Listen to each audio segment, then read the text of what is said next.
Good evening माझ्या मुलांनो. आज आपला पहिला जो रॅपिड रीडिंग आहे ज्याला तुम्ही स्थूल वाचन म्हणतात, 10वी मराठीची जी पुस्तकं आहे त्याच्यामधलं पहिला स्थूल वाचन आज आपण शिकणार आहोत.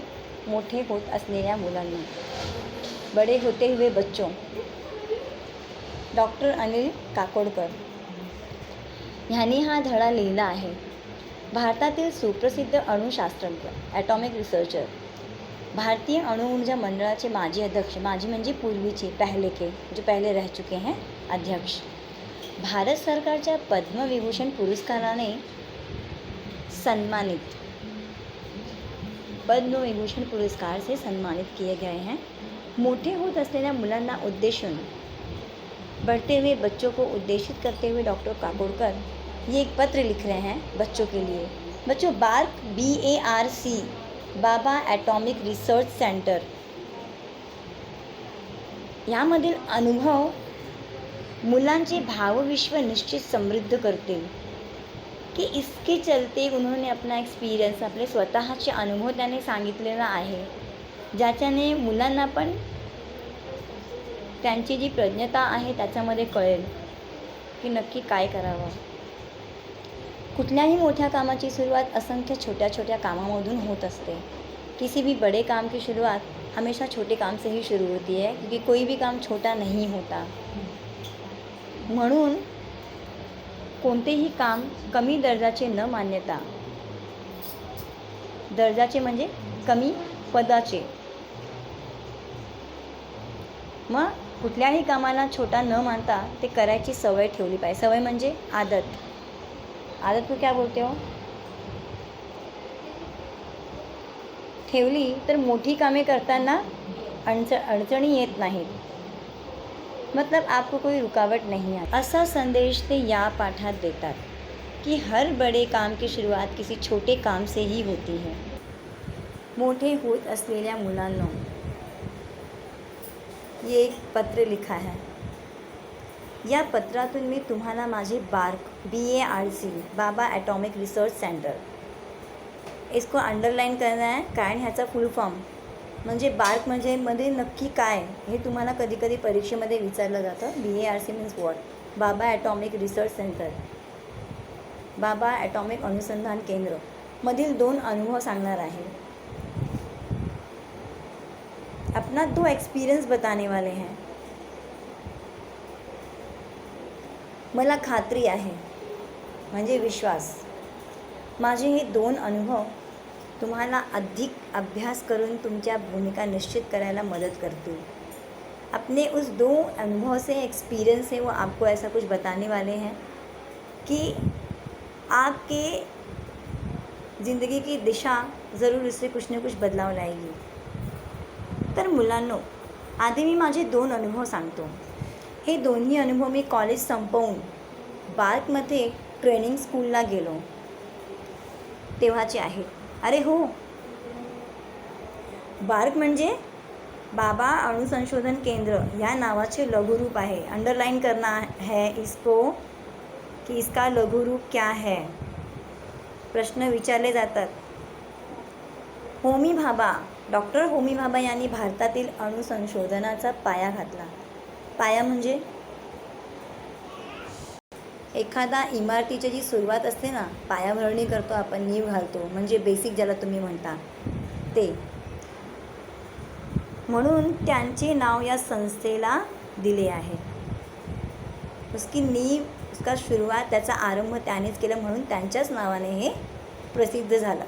तर बार्क ही संस्था आता प्रचंड मोठी आहे आणि आता ही संस्था खूपच मोठी आहे. प्रचंड म्हणजे खूप मोठी. पण मी तिथे ट्रेनिंग स्कूलला गेलो तेव्हा, जेव्हा ते तिथे ट्रेनिंगला गेले त्या शाळेत BARCमध्ये, ती संस्था सुरू होऊन जेमतेम 7 वर्षे झाली होती. कितने साल हुए थे? 7 साल. आम्ही जवळपास म्हणजे जवळजवळ करीब 100 मुले-मुली होतो. 100 मुले-मुली होतो. कितने स्टुडंट थे? 100. 100 म्हणजे शतक. मी ट्रेनिंग स्कूलला असताना होमी भाभा 3-4 वेळा आले होते. मतलब की जब डॉक्टर अनिल काकोड़कर वहाँ पे सीख रहे थे तो डॉक्टर होमी भाभा वहाँ राउंड पे 2 या 3 बार आए थे। प्रचंड स्फूर्तिदायक म्हणजे उत्साहाने भरलेले, उत्साहित असणे व्यक्तिमत्व होते ते। एकदा आम्ही त्यांना विचारलं, इन्वर्टेड कॉमा लेखन नियमानुसार कधी कधी हा प्रश्न विचारला जातो, यहाँ पे देखो दुहेरी अवतरण चिन्ह आहे, आम्ही इतकी मुलं मुली आहोत पण सर्वांना पुरेल इतकं काम कुठे आहे इथे? ते म्हणाले, तुम्ही त्याची काळजी का करता? आप उसके बारे में क्यों सोच रहे हो? तुम्ही सर्वजण संशोधन करत राहा, म्हणजे शोध करत राहा। संशोधन म्हणजे शोधत राहा, शोधणे। त्यासाठी सरकारला खर्च किती येतो याचा आता विचार करू नका, मात्र एक करा, तुम्ही स्वतःच काम निर्माण करा। मतलब आपको खुद काम सर्च करना है। फॉर एग्ज़ाम्पल, आप घर में अगर देखोगे, घर साफ़ करने के लिए, छोटे छोटे काम करने के लिए बहुत सारे काम होते हैं जो ख़त्म ही नहीं होते। तो उसमें कुछ काम हमें दिखाई देता है पर हम उसे नज़रअंदाज करते हैं। तो इनके कहने का यही मतलब है कि काम बहुत है लेकिन कुछ काम तुम्हें खुद निर्माण करना है। म्हणजे बारीक लक्ष ठेवून तुम्ही ते शोधत राहा। आपण काय काम करायचं हे तुम्ही स्वतःच ठरवा। बॉसने सांगितलं तेवढंच काम करायचं आणि सांगितलं नसेल तर आपल्या कामाचं नाही असं समजायचं, हे चूक आहे।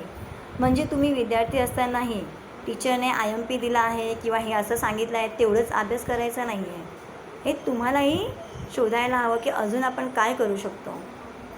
ही प्रवृत्ती गेली पाहिजे, म्हणजे प्रवृत्ती म्हणजे मनातली ही धारणा ही गेली पाहिजे की भाबांनी सांगितलेलं हा मुद्दा माझ्या कानावर कोरला गेला म्हणजे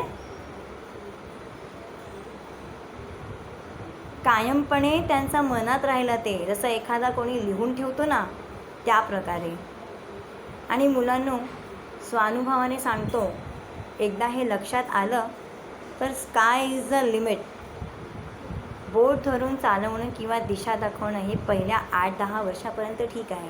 अंडरलाइन करना है, sky is the limit means what, कि इनका कहने का मतलब है कि बच्चा जब 1 से 8 साल का या 7 साल का होता है तो माँ भी उसे हाथ पकड़ के अपने साथ लेकर आती है, लेकर जाती है। एक सपोर्ट उनको स्टार्टिंग के लाइफ में एक सपोर्ट जैसा देना हो गया वो चीज़। लेकिन एक ऐसा टाइम आता है कि जब आपको खुद निश्चित करना होता है की what exactly you have to do. म्हणजे स्वतः तुम्ही ठरवा की मला अजून काय करायचं आहे। प्रत्येक वेळेवर कुणी दुसऱ्यावर तुम्हाला अवलंबून राहायचं नाही आहे आणि आवश्यकही आहे, पण अंतिमतः स्वतःला सक्षम करता आले पाहिजे। म्हणजे स्वतः तुम्ही कॅपेबल आहात की नाही हे तुम्हाला स्वतः तुम्ही बनवू शकता असं। ऊर्जा मिळवता आली पाहिजे, ऊर्जा, एनर्जी, काम करण्याची शक्ती आणि स्वतःचे मार्ग शोधता आले पाहिजे। ध्यान रहे, पहला अनुभव उन्होंने क्या कहा कि उन्होंने डॉक्टर होमी भाभा से कहा कि यहाँ पे इतना काम तो है नहीं, फिर कैसे समझेंगे क्या करना है।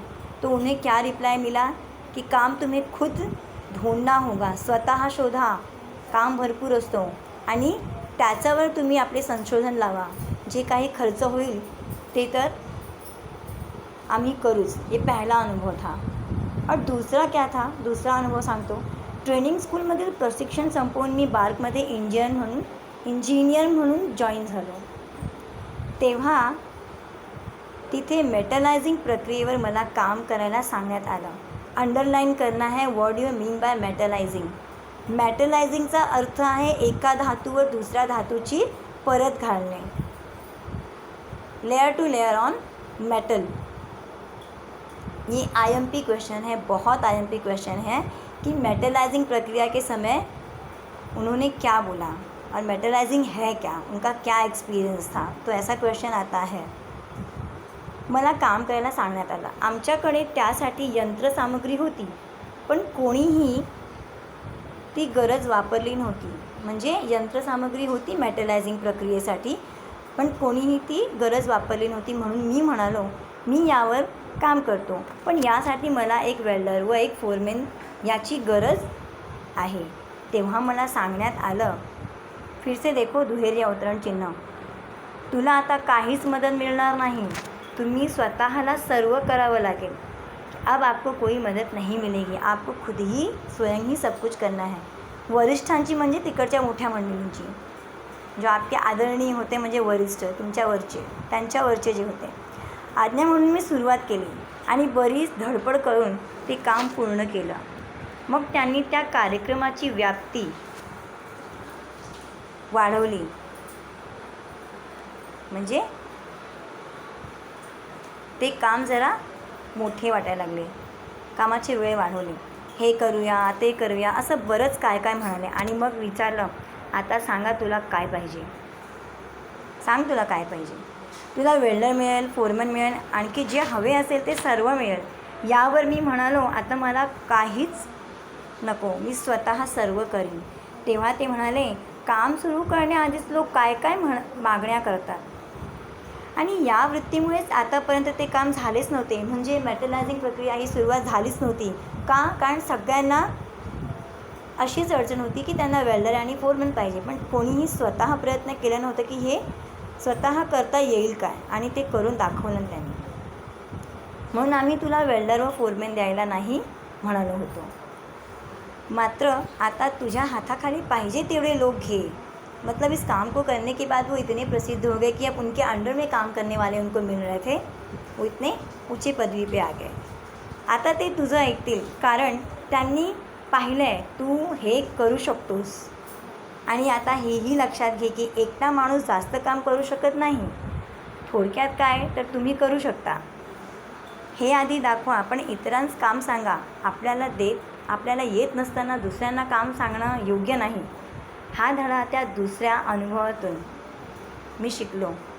मतलब कि कितना सही मैसेज दिया उन्होंने कि जिस काम को शुरू करने के पहले ही तुम किसी व्यक्ति की डिमांड कर रहे हो, इसका मतलब तुम उस व्यक्ति पे डिपेंड हो.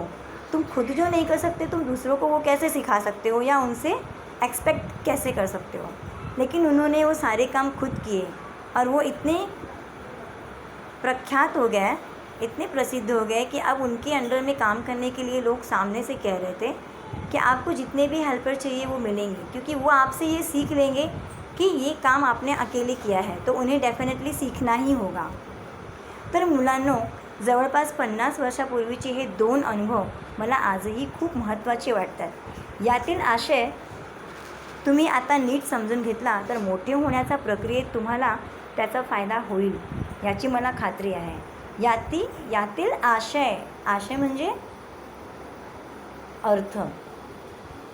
तो इस लेसन से हमने क्या सीखा कि किसी भी चीज़ को सीखने के लिए पहले खुद के अंदर से इच्छा निर्माण होनी चाहिए.